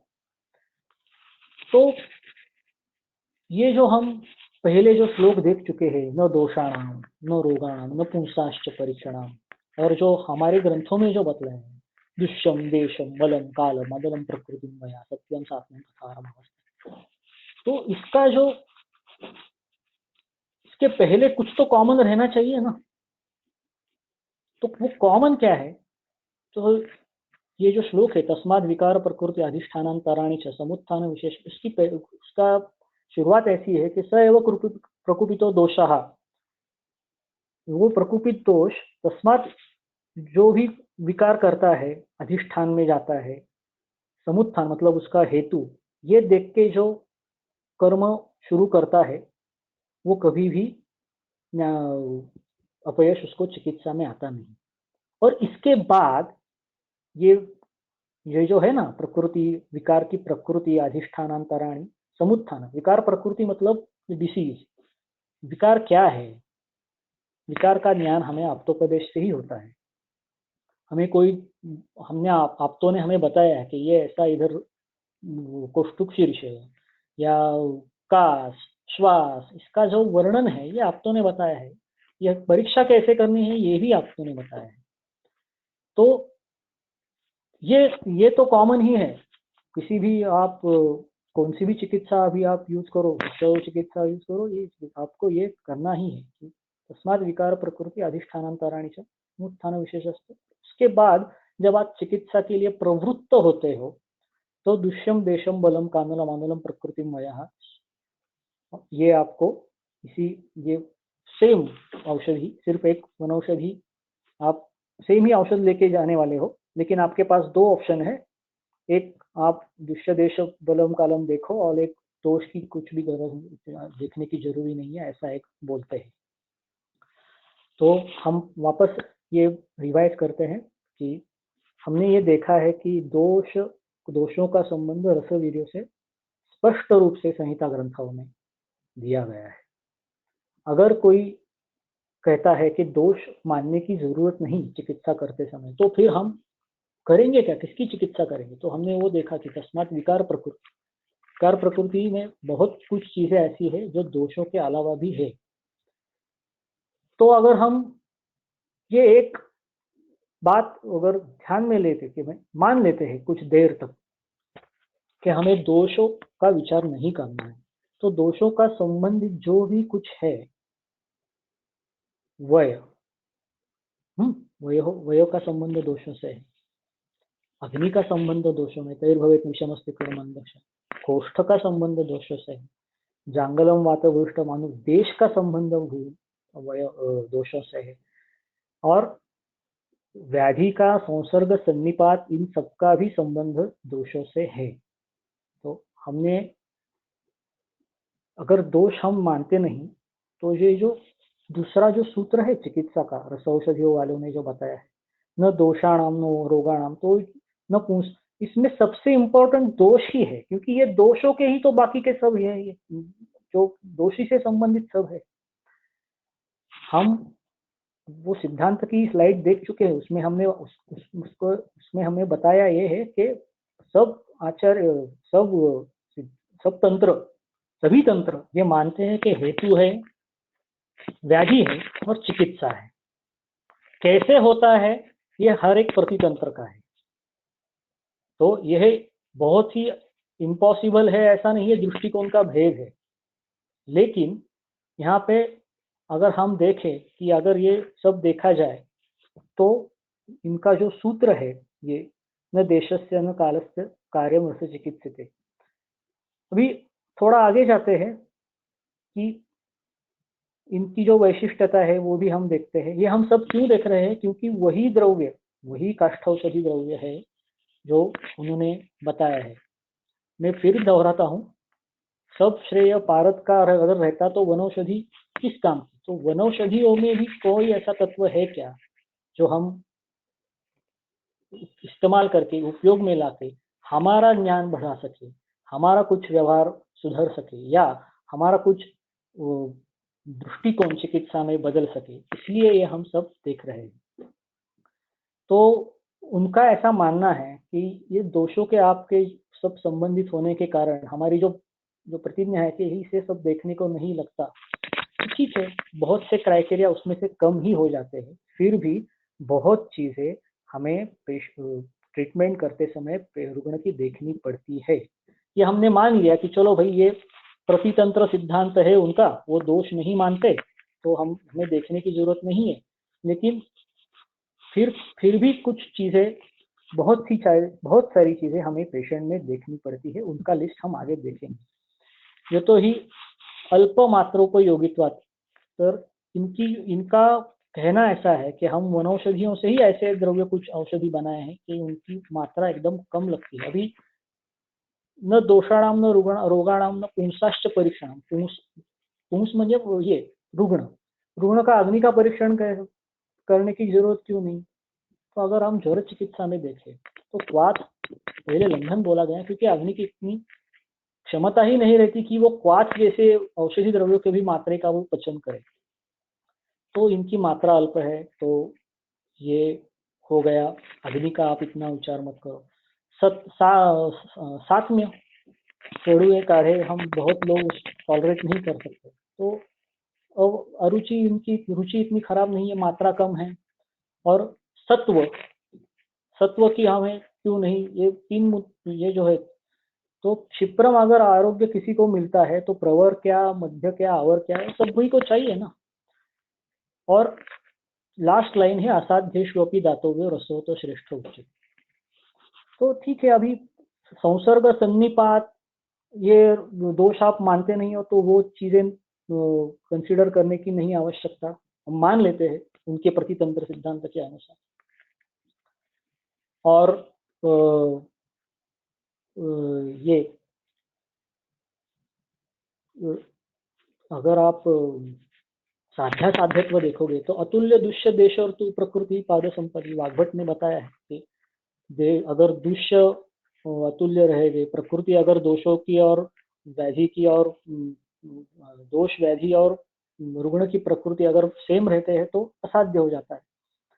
तो ये सब क्राइटेरिया तो बाजू हो जाते हैं, लेकिन फिर भी सवाल तो यह बनता ही है कि अरे आप जो वनौषधि है जो हम इधर यूज करते हैं, वही वनौषधियां आप इसके संबंध में लाकर यूज करते हो। तो वनौषधियों का ऐसा कुछ तो एक तत्व रहना चाहिए कि जिसको कार्य करने के लिए रस वीर्य विपाक या दोष वो आवश्यकता में नहीं रहने चाहिए। ऐसा एक तो वनस्पति में भी तत्व रहेगा ना, क्योंकि जो आपका फाइनल प्रोडक्ट बन रहा है, जो आपका अंतिम औषधि आप जो निर्माण कर रहे हैं, उनमें अगर ये सब गुण हैं तो जो हमारे जो वनस्पतियों आप जो यूज करते हैं उनमें ऐसा कुछ तो एक घटक द्रव्य होना चाहिए कि जो कार्य ही करता है, विशिष्ट कार्य करता है, जिससे रस वीर्य विपाक या दोषों की आवश्यकता नहीं है। तो ऐसा कौन सा तत्व है वनौषधियों में? तो वो तत्व है प्रभाव। तो उसका हम डेफिनेशन देख चुके हैं। रस वीर्य विपाक का नाम सामान्य यत्र लक्ष्यते विशेष कर्मणा चाहिए प्रभाव। तो यह जो तत्व है वो प्रभाव तत्व है। तो प्रभाव जो है, तो हमें रस तो हम जान लेते हैं, अनुमान से हम वीर्य विपाक आदि। प्रभाव कैसे समझता है? दो अगर समान ही है दो द्रव्यों के रस, तो ये एक मूत्रल कार्य करेगा, एक क्लेद बढ़ाने का कार्य करेगा, मशहूर मूत्रल कार्य करेगा, इक्षु क्लेद बढ़ाने का कार्य करेगा, सारीवार रक्तपित्त प्रशमन करेगा। ये हम कैसे जान ले? तो आचार्य सुश्रुत ने जो सेकंड श्लोक जो पैरा है, अमीमांसानि अचिंत्यानि प्रसिद्धानि स्वभावतः, तो आचार्य सुश्रुत का ऐसा मानना है कि ये जो प्रभाव है वो किसी भी तरीके से उसकी हम मीमांसा नहीं कर सकते। और वो क्या बोलते हैं, तो ये सिर्फ प्रभाव का नहीं है, द्रव्यों का ही है। आगमेन उपयोज्यानि भेषजानि विचक्षणे। तो इसका हम थोड़ा उदाहरण लेते हैं कि जब हम सृष्टि में सभी जो चीजें हैं, चाहे वो खनिज हो, प्राणीज हो या वनस्पति हो, हम जब उनका अध्ययन करते हैं, मनुष्य ने जब उनका अध्ययन करना शुरू किया, तो उनका सेवन जब हमने करना शुरू किया, तो सेवन करने के पश्चात पहले हमें विशिष्ट प्रभाव ही हमारा ध्यान खींच लेता है कि भाई ये खाने के बाद इसमें जुलाब चालू हो जाते हैं, ये खाने के बाद चक्कर आना होता है, ये अगर हम इसका रस इस वनस्पति का इस्तेमाल करते हैं ना तो यहाँ पे ऐसा लाल हो जाती है। ये जो है ये पहले हुआ, उसका विशिष्ट कार्य जो होता है वो पहले दिखाई देता है, और वो ही विशिष्ट कार्य एक जनरेशन से दूसरी जनरेशन तक हमें गया, ट्रांसफर हो गया कि नहीं भाई ये द्रव्य ऐसा खा रहा हूँ। आप अगर किसी आदिवासी एरिया में जाओगे तो उनके पास ऐसी बहुत सी वनस्पतियां हैं, वनौषधियां उनको मान्य है, उसी को हम आगम कहते हैं। हमारे आयुर्वेद में जो हम अभी यूज कर रहे हैं जो द्रव्य वनौषधियां, चाहे वो रस ग्रंथों में आप यूज करो या चाहे आप चरकादी ग्रंथों में, मतलब वही तो वनस्पतियों कौन से भी दृष्टिकोण से आप यूज करो, उनका वर्णन वेद काल से भी अभी तक है। तो ये जो प्रभाव जो है, ये वनौषधियों का जो हम व्यवहार में स्पेसिफिक यूज करते हैं कि भाई वो हमको केवल आप्तोपदेश से ही समझता है। आगे जाके वो क्या बोलते हैं कि इनका जो एक्सप्लेनेशन है प्रभाव का, वो आप किसी भी तरीके से मत दो, मतलब परीक्षा, मतलब वो ना औषधि हेतु भी बदवान, उनका ये रस से हो रहा है, वीर्य से हो रहा है, विपाक से, इसका हम एक्सप्लेनेशन नहीं दे सकते। तो हमारे ये तो हो गया, अभी आप्तोपदेश हो गया। आप्तोपदेश के बाद हम आयुर्वेद में परंपरा ऐसी है कि शब्द और अनुमान से हम उसका अवलोकन करें। तो ये चरक विमान अध्याय 3 का श्लोक है। तो वो बोलते हैं कि ये आप जो हम आप्तोपदेश से द्वारा जो आपने हमारे पास आ रहा है उसका हम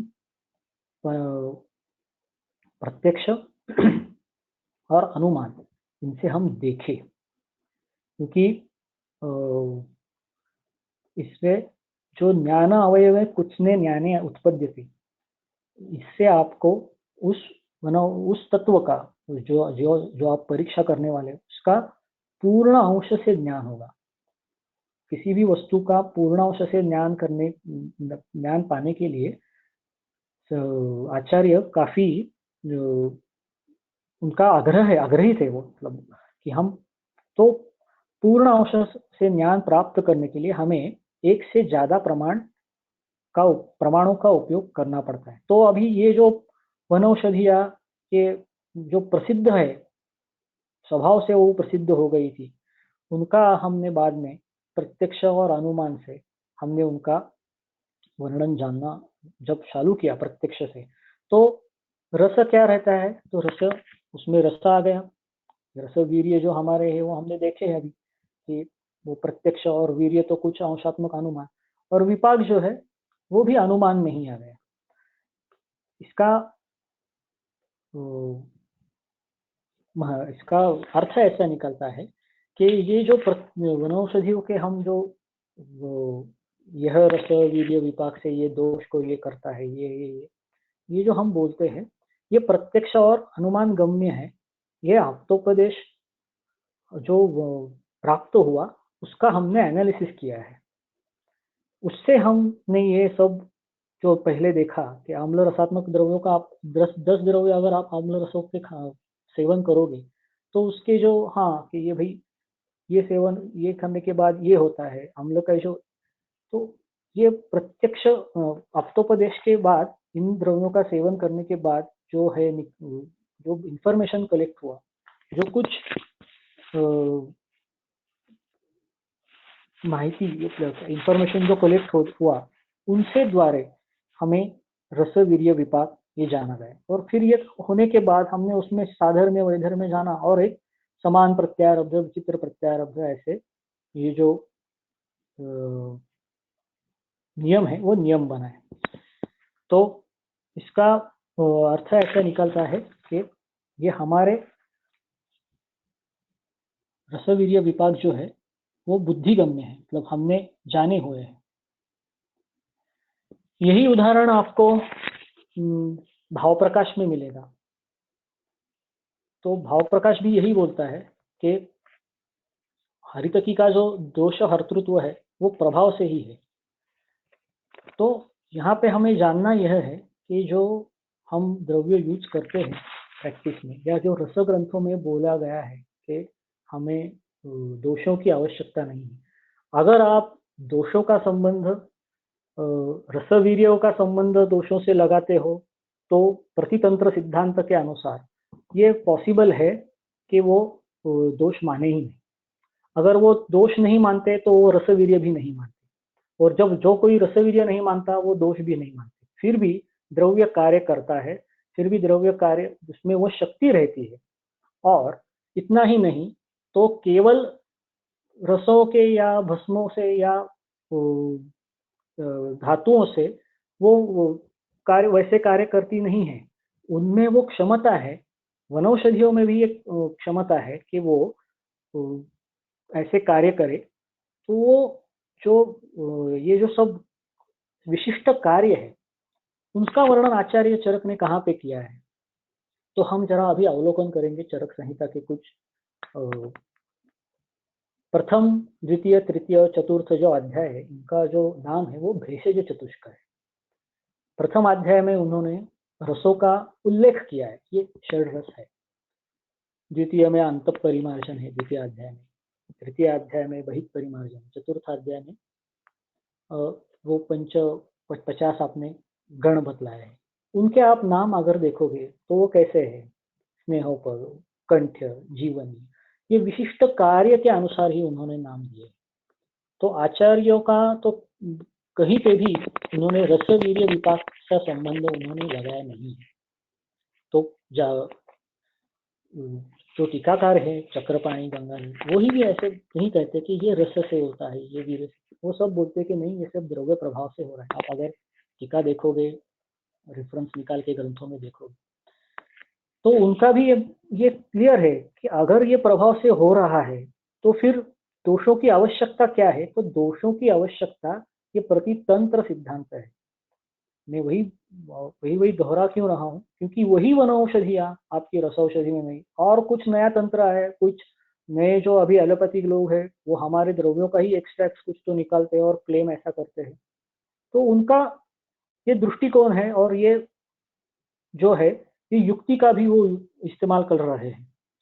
फिर प्रश्न ऐसा उठता है कि ये रसवीर्य विपाक का वर्णन क्या अर्थ रखता है, ये सिर्फ इसीलिए है क्या, ये ऐसा ही छोड़ दिया जाए क्या, इसकी कुछ वैलिडिटी नहीं क्या, रसवीर्य विपाक और दोष इसकी कुछ वैलिडिटी नहीं, ऐसा भी नहीं है। रसौषधि ग्रंथों में, रस ग्रंथों में या आपके चरकादि ग्रंथों में जो निदान माधव ने किया है वो रसवीर्य विपाक दोष इनके अनुसार ही किया है। तो ये रसवीर्य विपाक और दोष इनके अनुसार, व्याधि जन्म इनके अनुसार ही रसौषधियों वालों को मान्य है। तो ये रसवीर्य विपाक है क्या? तो रसवीर्य विपाक का जो वर्णन ग्रंथों में जहाँ पे आया है चरक संहिता में, वो है 26वां अध्याय अत्रेय भद्र काव्य। वो अन्नपान चतुष्क में आता है। ये इसका मतलब ऐसा है कि बहुतांश रसवीर्य विपाक आदि हम जो ये यूज करते हैं, जो टर्मिनोलॉजी ये यूज होती है कि इससे यह होता है, इसका अम्ल विपाक, ये अन्नपान जानने के लिए, अन्नपान मतलब अन्न विधि, अन्न पदार्थों के उपयोग, गुण, कर्म जानने के लिए ये काफी अच्छा है। और जो औषधि है वो प्रभाव से कार्य करती है, इसलिए आप अगर वो सिद्धांत की में वापस हम थोड़ा पीछे स्लाइड्स लेते हैं, सॉरी, ये आप लास्ट सिद्धांत हम देखो कि भाई अभ्युपगम सिद्धांत नाम यम अर्थम असिद्धम अपरिचितम अनुपदिष्टम अहेतुकम वा। तो ये मैं पहले ही कह चुका हूं कि ये रसवीर्य विपाक जो है ये इवॉल्विंग है, इसलिए आचार्य ये जो है वो औषधि प्रभाव से और अन्न जो पदार्थ है वो रसवीर्य विपाक, इनसे अन्न का ज्यादा, अन्न पदार्थों का हम ज्यादा ज्ञान कर लेते हैं। अभी हमने ये देखने के बाद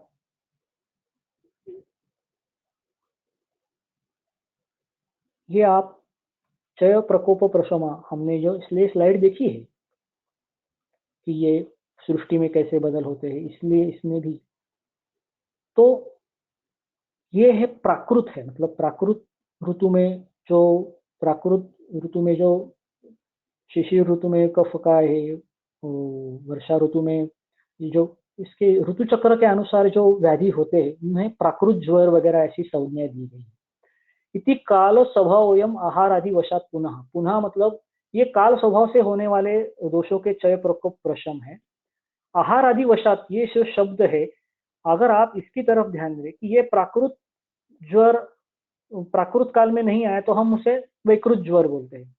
अनसीजनल अगर आपको कुछ आजार हो जाता है, कुछ प्रॉब्लम हो जाते हैं, तो वो किसके कारण हो जाते हैं? तो यहाँ पे वो जो आहार आदि वशात है, तो उधर वो समझने के लिए हमें रस वीर्य विपाक आदि की आवश्यकता ज्यादा रहती है। तो इस लेक्चर, ये जो हमने आज देखा है, ये जो हमने सब अध्ययन किया, इसका मूल उद्देश्य क्या निकलता है?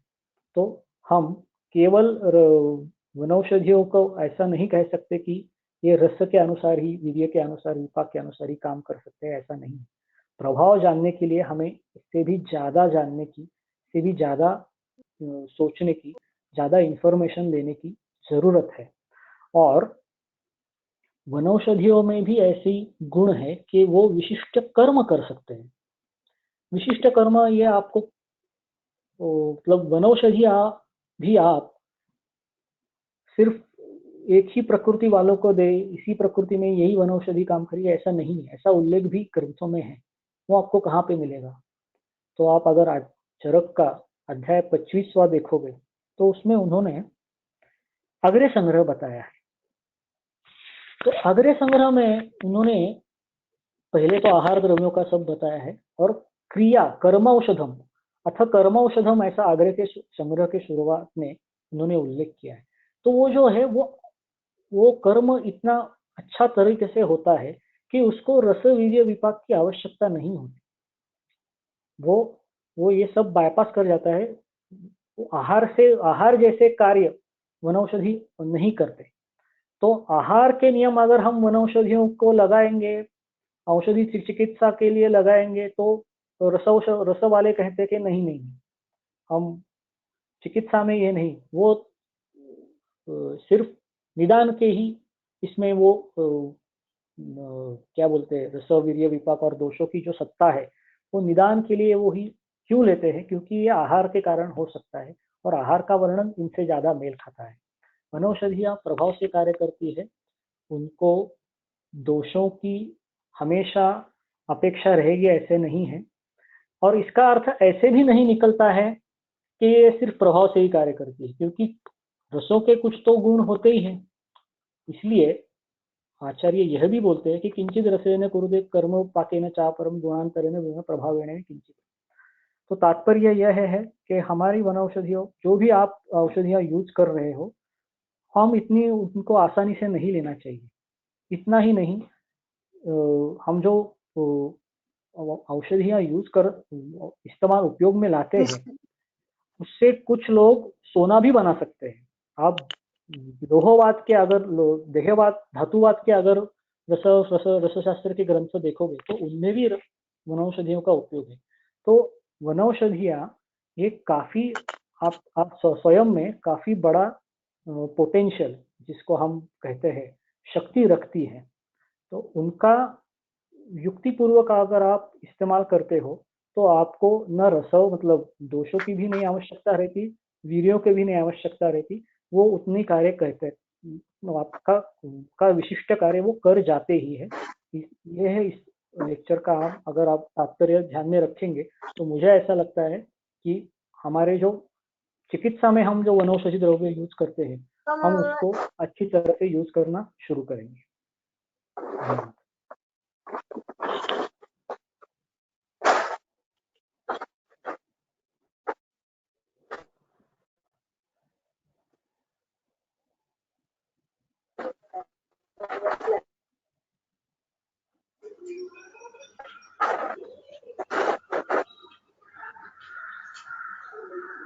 ओके सर, हम क्वेश्चंस कुछ है तो उन पे चर्चा करेंगे अभी।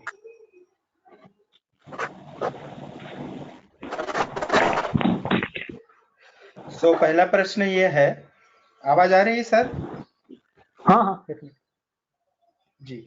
पहला क्वेश्चन है, क्या भस्म का यह अर्थ हो सकता है कि उसमें जो धातु यूज हो रही हो वो एब्सेंट हो जाए at the end of the process?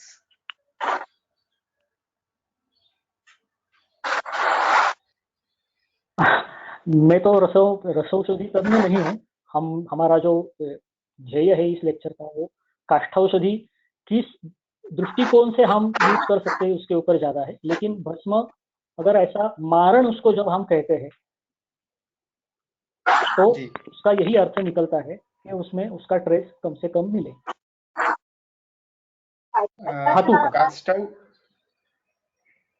Next question, काष्ठ औषधि के बारे में कौन से बुक आप रेकमेंड करेंगे और वो कहाँ उपलब्ध हो सकते हैं? काष्ठौषधि आपने हमारे निघंटु, जो निघंटु है, निघंटु मतलब भाव प्रकाश, काफी राज निघंटु वगैरह वगैरह, उनमें काफी काष्ठौषधि का आपको ज्ञान होगा, मतलब इंफॉर्मेशन मिलेगी। आज जगत में जितना संशोधन काष्ठौषधियों के ऊपर हो रहा है, शायद उतना संशोधन किसी औषधियों के ऊपर हो सकता है, क्योंकि सब अभी जान चुके हैं कि उनमें जाता है। तो मेरा ऐसा मानना है कि द्रव्य गुण के जो हमारे जो बुक्स है वो तो आप पढ़ो ही, ये मेरा पर्सनल ओपिनियन है। आप फार्मेक के जो रिसर्च इंस्टीट्यूट में लेते हैं कि कुछ अभी नए नए रिसर्च चलते हैं, वो भी आप जानिए, क्योंकि कैसा है, इस लेक्चर का मेरा दृष्टिकोण वही था कि हमारी काष्ठौषधियों में कुछ ऐसे तत्व है जो हम जानते भी नहीं है, और वही लोग वो लैब में उसको सेपरेट करके ये करके वो करके उसका पेटेंट लेते हैं। उसमें दिक्कत मुझे कुछ नहीं है, दुख इस बात का है कि काष्ठौषधि औषधि में लाने का जो पहला श्रेय जाता है जगत में किसी को, तो वो हमारे साइंस को है, आयुर्वेद शास्त्र को है। इसलिए मैंने काष्ठौषधि आप विदाउट दोष विथ दोष कैसे यूज हो सकती है, इसका क्या ये दिखाने का मेरा प्रयास था। तो मैं तो कहता हूं कि निघंटु जितना भी आप पढ़ सको सिर्फ संभाल के पढ़ना, क्योंकि ये नेट वगैरह नए रिसर्च काफी बदलाव आते हैं, तो क्लासिफाइड इंफॉर्मेशन जिसके ऊपर आप रिलाय कर सको वो आपको मिलनी जरूरी है। आप जितना भी पढ़ो वो कम ही है। नेक्स्ट क्वेश्चन, वनौषधि छोड़ के खनिज द्रव्य में प्रभाव होता है या नहीं? प्रभाव सब में होता है, वो उसका कुछ यही नहीं। लेकिन आप मुझे बताओ कि रॉ अभ्रक खाने से क्या होगा? रॉ वनस्पति खाने से, हम वनस्पति ऐसी खा सकते हैं, प्रभाव सबका रहने वाला है। पंचभौतिक है तो उसको प्रभाव रहेगा ही। औषधि प्रभाव जो है जो खनिजों में आता है वो मुझे नहीं लगता वनौषधि संस्करण के बिना आ सके। नेक्स्ट क्वेश्चन, रसौषधि ही केवल व्याधि प्रत्यनिक होती है क्या? नहीं ना, यही मैं आपको अभी शीतघ्न शीत्र की चिकित्सा हम बाकूची छोड़कर कर सकते हैं क्या? मैं तो नहीं कर सकता, प्रांजल बता देता हूँ, ऐसा नहीं है। वही तो मेरा कहना है कि व्याधि प्रत्यनिकता हम अभी वो फिर वही वनौषधि फिर रसौषधि में क्यों योग होती है? कोई दूसरी ले लो ना आप। तो गुण वनौषधियों में भी है। हम वही देखते हैं कि ये भस्म है, अरे वो भस्म बनने के लिए औषधि कौन सी यूज की? तो व्याधि प्रत्यनिक ये जो कार्य है ये वनौषधियों काष्ठौषधियों में भी है। नेक्स्ट क्वेश्चन, आंवला रस का दीपन कार्य कैसे होता है? सभी अवस्था में अम्ल रस के बारे में पूछा। अम्ल रस का दीपन कार्य बताइए, और सभी अवस्था में अम्ल रस दीपन कार्य करेगा क्या? केवल अम्ल रस सेवन किया जाए तो दीपन होगा क्या? नहीं, ये बिल्कुल ही सही नहीं रहेगा। और आम्ल रस के ये कार्य नहीं, अभी हमने देखे ये आम्ल रस जिस द्रव्य में, जिस वनौषधि में है उसके कार्य है। और उसका जो दीपन कार्य जो है आम्ल रस का, वो कहाँ पे होगा? तो जहाँ पे आपको वातानुलोमन की ज्यादा अपेक्षा है वहां पे वो ज्यादा दीपन कार्य करेगा। और कैसे होता है? तो हमने उसमें पृथ्वी और तेज महाभूत की अधिक्य जाना है। और ज्यादा अति सेवन करने से तो वो रक्त पित्त का प्रकोप है, क्योंकि हमने उसका आम्ल रस का जो संबंध है वो पित्त के गुणों से कैसा है ये हमने संहिताओं में देखा है। तो सभी अवस्थाओं में आम्ल रस दीपन नहीं करेगा, और सभी द्रव्य आम्ल रस के दीपन भी करते हैं ऐसा भी नहीं है, जानना जरूरी है। नेक्स्ट क्वेश्चन, काष्ठौषधि की मशी शोषण कर्म कैसे करती है? वो अगर बताया जाए ना तो वो क्षार कल्पना बन जाती है। और हम अगर फिजिक्स केमिस्ट्री में आपने पढ़ा हो तो वो चक्कर एक्टिवेटेड चारकोल के रूप में वो काम करता है। तो क्षार कल्पना का हम उपयोग जो है वो सुश्रुत में काफी अच्छे जगहों पे बताया है, अभ्यंतर भी। पानीय क्षार ये तो ग्रंथों में भी आया ही है, लेकिन मशी कल्पना जो आती है कहीं कहीं तो एक वार्ताकुक क्षार करके गृहिणी में आता है। भी वार्ताकुक का क्षार बनाया है ये जो है गृहिणी चिकित्सा में। तो ये क्वेश्चन ऐसा रहना चाहिए कि ये जो भी औषधियों का आप क्षार बनाते हो वो औषधियों वो द्रव्यों का आप जरा गुण अवलोकन करोगे तो आपको समझ में आएगा ये रॉ मतलब स्वरस में देना या क्या बोलते हैं चूर्ण स्वरूप में देना कभी कभी धोखादायक हो सकता है, कभी कभी क्या बोलते हैं ये रिस्की हो सकता है। ये एक उसका हेतु है। दूसरा हेतु ऐसा है कि वो मैंने बताया कि वो शुष्क हो जाते हैं, रूक्ष हो जाते हैं, तो उसमें एक क्या बोलते हैं एक्टिवेटेड चारकोल या उसको बोला जाता है, तो उससे भी उसका कार्य होता है। नारिकेल त्वक्षार और वार्ताकुक क्षार ये काफी इस्तेमाल होते हैं, और ये ज्यादातर जीआई ट्रैक मतलब हमारा जो अन्न वह स्रोत है उसके जो कुछ व्याधियां हैं, लक्षण हैं, उनके लिए ये ज्यादा काम करते हैं। जी। नेक्स्ट क्वेश्चन है, उन्होंने, मैं पहले फ्रेश वाले लूँ ताकि उनको प्रश्न बाद में ले सकता हूँ। मतलब आपके अनुसार काष्ठौषधि के सिवाय भस्म कुछ काम नहीं कर सकते, उनका खुद का कुछ कार्य नहीं हो सकता। नहीं, ऐसा कुछ नहीं, आप देख सकते हो। बताया जाए तो काष्ठौषधि के आप भस्म के कह सकोगे क्या? जो बनेगा, एक वो श्लोक है, मुझे जरा याद करने दो। तो सर्वेषां लोहानां मारणं श्रेष्ठं सर्वेषां रसभस्मनां मूलिभिः मध्यमं प्राहुः कनिष्ठम गंधकादिभिः। इसका अर्थ यही है कि रसभस्म से मारण अगर आप करते हो तो बेस्ट, आप महान वैद्य हो, कुछ दिक्कत नहीं, अच्छा ही है। मूली भी मध्यमम प्राहु है, मतलब काष्ठौषधियों का जो भस्म बनाया जाता है ये मध्यम भस्म। अगर हम आज काष्ठौषधियों से मारित भस्म भी बनाते हैं अच्छी तरह से, तो वो इतने अच्छे कार्य करता है। ये सब वेल नोन है ये, कि अगर अच्छा मारण काष्ठौषधि से किया जाए। लेकिन ग्रंथकर्ताओं ने ये स्पष्ट रूप से बतलाया है कि आप अगर अरिलोह मतलब गंधक से ताम्र मारण कर रहे हो तो ये इतना प्रशस्त नहीं है। तो इसलिए रस भस्मों की पाउडर या मेटल्स की पाउडर ये नहीं उतना काम करेगा, क्योंकि उनमें वनौषधियों का रोल, कार्य डेफिनेटली है।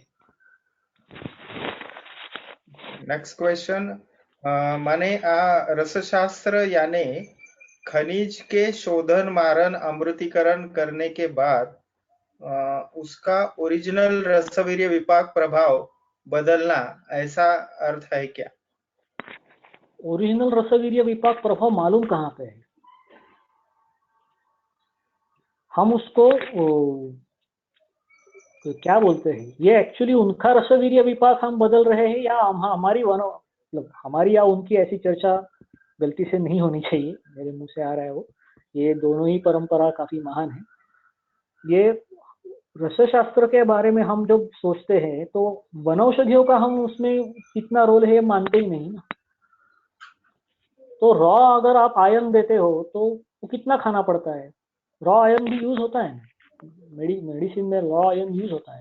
रॉ कॉपर आप यूज नहीं कर पाते, रॉ थोड़ा बहुत जिंक यूज कर सकते हो। उसके जो क्या बोलते हैं, इस्तेमाल करने के जो तरीके, उनमें रसवीर्य विपाक आएगा ही नहीं।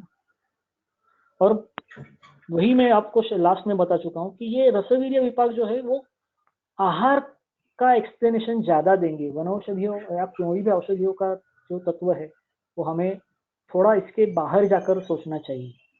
ये वनौषधि या भस्म या मेटल को एक्सप्लेन करेंगे नहीं, ऐसी बात नहीं है, लेकिन इतनी जितनी हमें उपयोग में लाने के लिए जितना हमें स्पष्ट ज्ञान उसका चाहिए, उसका उतना स्पष्ट ज्ञान हमें सिर्फ इनसे नहीं मिलेगा। महाकषाय में वर्णित द्रव्य के कर्म सभी व्याधि में समान होंगे क्या? महाकषाय में नहीं, ऐसा नहीं कहा जा सकता। आप, ये मेरे में खुद के अनुभव से कह रहा हूँ। नेक्स्ट क्वेश्चन, पित्त प्रकृति के कृश और मलावस्तंभी रुग्ण में क्या द्रव्य यूज करें? पित्त प्रकृति दुग्धम क्षीरण, जल्दी उससे विरेचन हो सकता है। अगर वो पित्त प्रकृति रहता है तो क्षीरेणेव विरिच्यते, ऐसा लक्षण बताया गया है। तो आप उसको आहार्य द्रव्य में बताता हूँ, आप क्षीर यूज करो उसमें। मलावस्तंभ यही शब्द है ना, मैं जरा सुन नहीं पाया। मलावस्तंभी रुग्ण में ऐसा ही शब्द है। सबसे अच्छा द्रव्य आहार्य द्रव्य है, तो गोदुग्ध अच्छा काम करेगा वो। नेक्स्ट, भाव प्रकाश में जो द्रव्य के व्याधिहर गुण बताए गए हैं वो द्रव्यों को चूर्ण रूप में यूज करने से ज्यादा फायदा होता है, ऐसा है क्या? मुझे समझा नहीं, मतलब क्वेश्चन।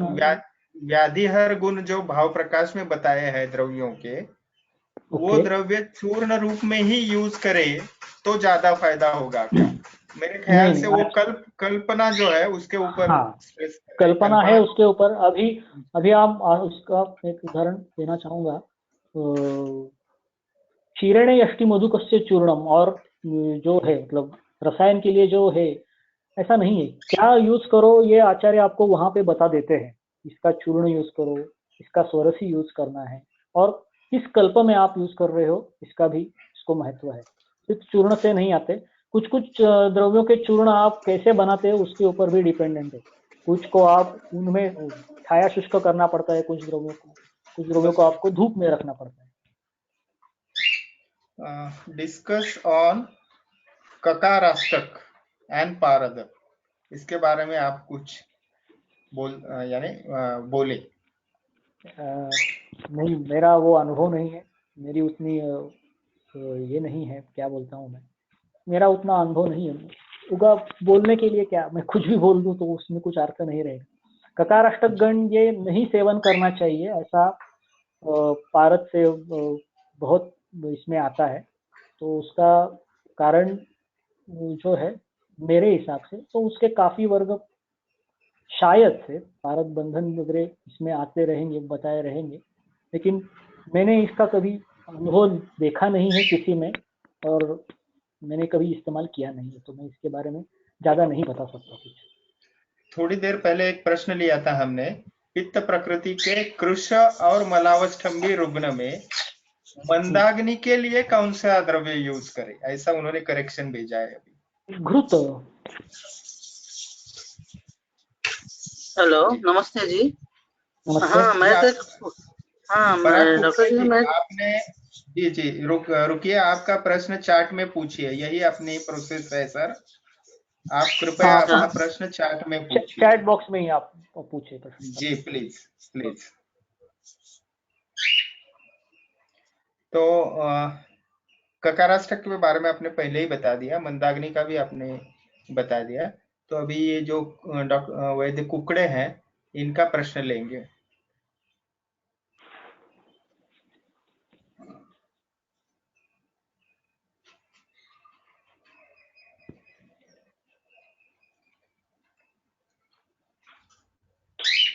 एक प्रश्न ऐसा है सर जी कि यानी जो रसौषधियां है या धातु है वो होती है यानी निर्जीव या निरिंद्रिय कह सकते हैं, उसमें सेंद्रियत्व आने के लिए हमें काष्ठौषधि या वनस्पति या अर्ष औषधियों की तरफ ही जाना पड़ता है, ऐसा उसका मतलब है क्या? ये हम एक दूसरे के सिवाय रह नहीं सकेंगे। मतलब काष्ठौषधि और वनौषधि जो है, रसौषधि, ये एक दूसरे के ऊपर काफी डिपेंडेंट है, बहुत डिपेंडेंट है। तो ये तो सवाल मतलब शंका ही नहीं रहनी चाहिए इसमें कि हम वनौषधि या प्राणी द्रव्य अगर यूज नहीं करते रसौषधियों में, तो क्योंकि अभी रसभस्म वगैरह ये करोड़ों में कोई तो एक बना पाता है, तो इसमें शंका ही नहीं है। हाँ, अब वो सेंद्रियत्व लाने के लिए आप यूज कर रहे हो, ये एक पर्सपेक्टिव है। ये विषय इतना गहन है और इतना इसमें संशोधन हो रहा है, और इतना जगत इसके समझने को पीछे, पूरा जग इसको समझने के लिए उतावला है। तो इसका ये एक पर्सपेक्टिव, हम एक दृष्टिकोण हम जरूर मान सकते हैं, लेकिन यही दृष्टिकोण है ये मानना उचित नहीं होगा, इतना मेरा मत है। मेरे ख्याल से श्रोतागण जो है वो अभी तुलना करने लगे हैं शायद, ऐसा एक प्रश्न आया नहीं है। नहीं नहीं, कैन तुलना। Can emergency be handled with only काष्ठौषधि? कौन सा काष्ठौषधि आप यूज कर सकते हैं, यूज कर रहे हो उसके ऊपर है। धतूरा का आप ज्यादा युक्तिपूर्वक उपयोग करोगे तो अच्छा ये होगा, लेकिन उसका कंट्रोल हमारे हाथ में नहीं रहता।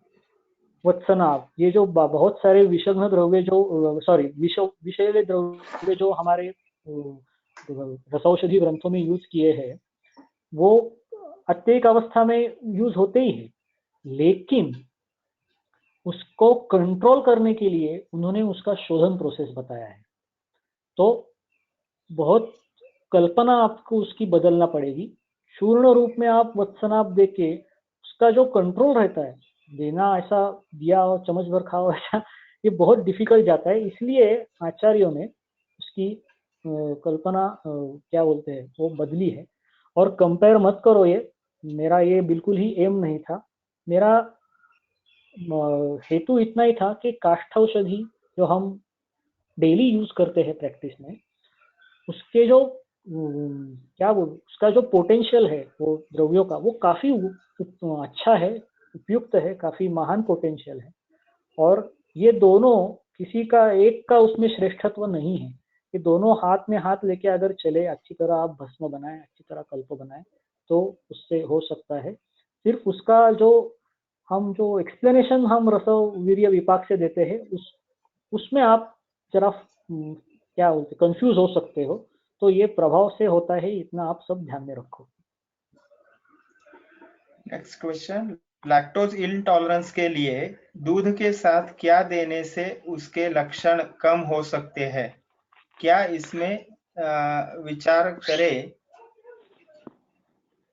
लैक्टोज स्पेशली पित्त पेशेंट, लैक्टोज इंटॉलरेंस, हाँ पित्त पित्त प्रकृति के लिए। प्रकृति नहीं, ये एक प्रकार का मैं बोलता हूँ, इसमें हम अग्नि का ही विचार करना चाहिए हमें। कुछ कुछ पेशेंट्स इसके उनको पथ्य रखना ही पड़ता है, और ऐसा नहीं है कि हम लैक्टोज इंटॉलरेंस उसको जो रहता है वो हम करेक्ट नहीं कर पाते।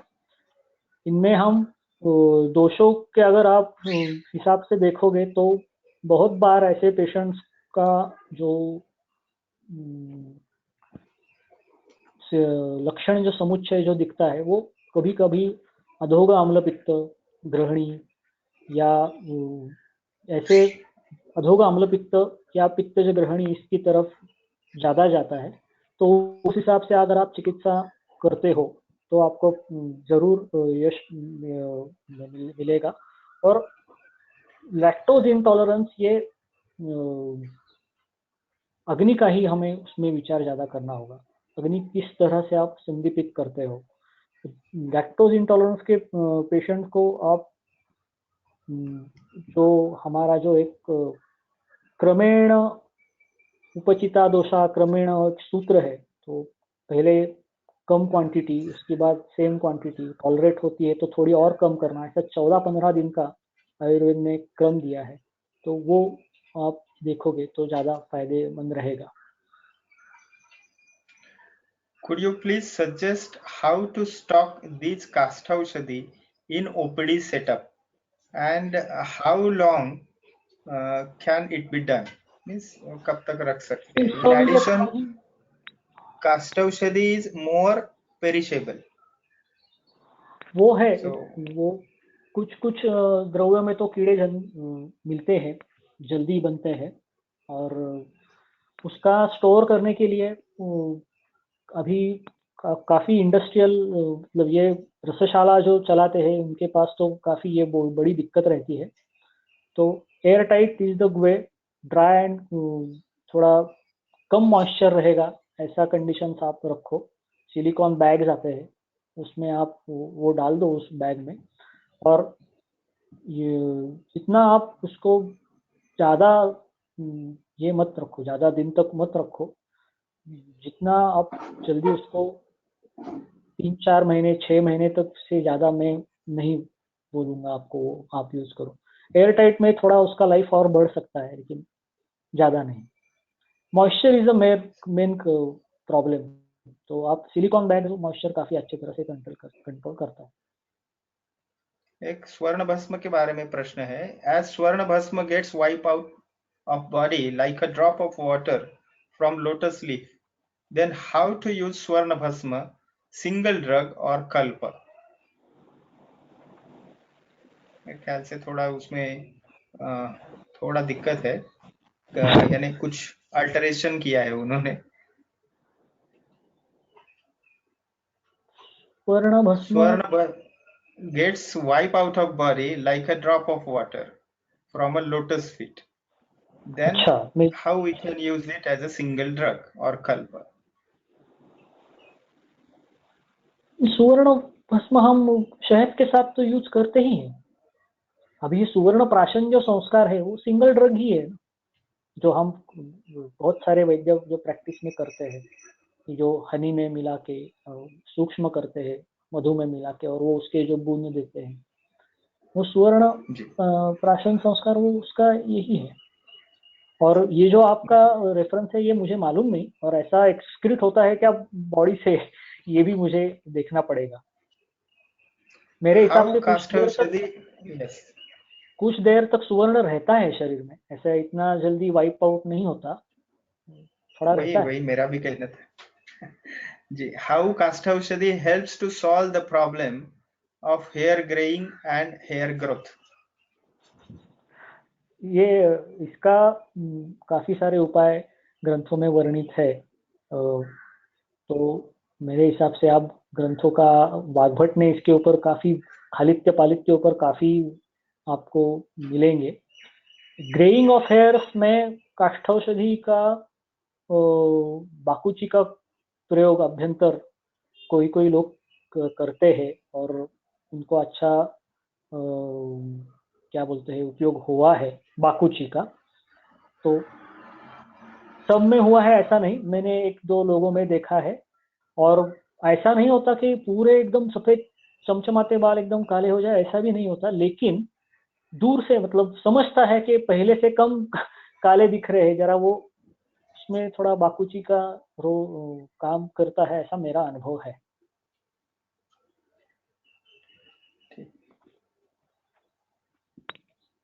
ओके, सो ऑलमोस्ट जो हम प्रश्न ले सकते हैं उनके सारे जवाब आपने दिए हैं, तो आप और कुछ मैसेज देना चाहते हैं सर? हाँ, मैं जरूर एक मैसेज देना आपको हम सबको, जो विद्यार्थी गणों को चाहूंगा कि इसमें कोई, मेरा इस लेक्चर का हेतु किसी परंपरा को छोटा बड़ा ये दिखाना ऐसा नहीं था। हम व्यवहार में जो काष्ठौषधियाँ यूज करते हैं, इस्तेमाल करते हैं, इनमें काफी सारी संभावनाएं हैं, तो हम उन संभावनाओं को समझ के उनको यूज करें। और अगर हम ऐसा उनको अगर इस्तेमाल करना, यूज करना चालू कर देते हैं, तो हमारे प्रैक्टिस में जो पहला क्वेश्चन था कि एक व्याधि प्रत्यनिक औषध कि ये आप खाओ, ये काष्ठौषधि, केवल काष्ठौषधि से भी साध्य है, इतना आप काष्ठौषधियों का अध्ययन और जानकारी आप ले लोगे तो आपको सहज शक्य हो जाएगा। सर, सभी श्रोताओं की ओर से और आयोजक आयुर्वेदीय संस्था और आयुर्वेद टीचर संस्था की तरफ से आप के प्रति बहुत आभार व्यक्त करता हूं, और आपने बहुत आपका अमूल्य समय दिया, और रस चिकित्सा और काष्ठौषधि चिकित्सा एक सैद्धांतिक दृष्टिकोण परिप्रेक्ष्य में आपने बहुत अच्छा मार्गदर्शन किया, इसलिए मैं आपका हेलो बहुत आभार व्यक्त करता हूं। धन्यवाद। हेलो थैंक यू, धन्यवाद। हेलो हाँ सर, हेलो